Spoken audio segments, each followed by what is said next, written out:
மரண படுக்கையில் கிடக்கிறார். ஓடி வாருங்கள் என் அன்பு மக்களை காப்பாற்ற. பிரான்ஸ் மண்டியில் ஆய்வறிகள் கிளாடு பூரி இன்றும் இருக்கிறார். அதைத்தான் உங்கள் பிள்ளைகள் சொல்கிறோம். அன்பு மக்களே, உன் இடத்தினை உறுதி செய். இது என் இடம், இது என் நிலம், இது என் தாய் நிலம், என் மண். அரிட்டாப்பட்டி என்பது ஒரு கிராமம் அல்ல, என் அன்னை நிலத்தில் ஒரு அங்கம். இதை கவனத்தில் வைத்துக் கொள்ளணும். இருக்க இடத்தை உறுதி செய்.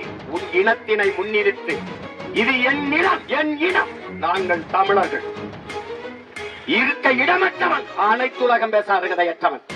என் வாழ்விடத்தை இழந்துவிட்டு அமெரிக்க ஏகாதிபத்தியமே, ரஷ்யாவே என்று பேசுவது போல ஒரு பெட்டி பேச்சு உலகத்தில் எதுவும் கிடையாது.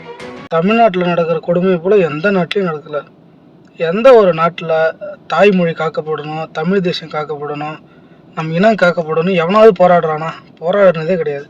தமிழ்நாட்டில் மட்டும்தான் இனம் காக்கப்படணும், மொழி காக்கப்படணும் போராட்டம் பண்ணிக்கிட்டே இருக்கிறோம். சொந்த நாட்டிலே போராடுற நிலைமையில தான் நம்ம இருக்கிறோம். இன்னைக்கு ஆட்சி அதிகாரம் வந்தவங்க போனவங்கள்ட்ட கொடுத்த வரைக்கும் போதும். நமக்கானவங்கள்ட்ட கொடுக்கணும், நம்ம கூட உள்ளவங்கள்ட்ட கொடுக்கணும். புரட்சி ஒரு நாள் வெல்லும், அப்போது தமிழ்நாடே உன் பெயர் சொல்லும். நாம் தமிழர்.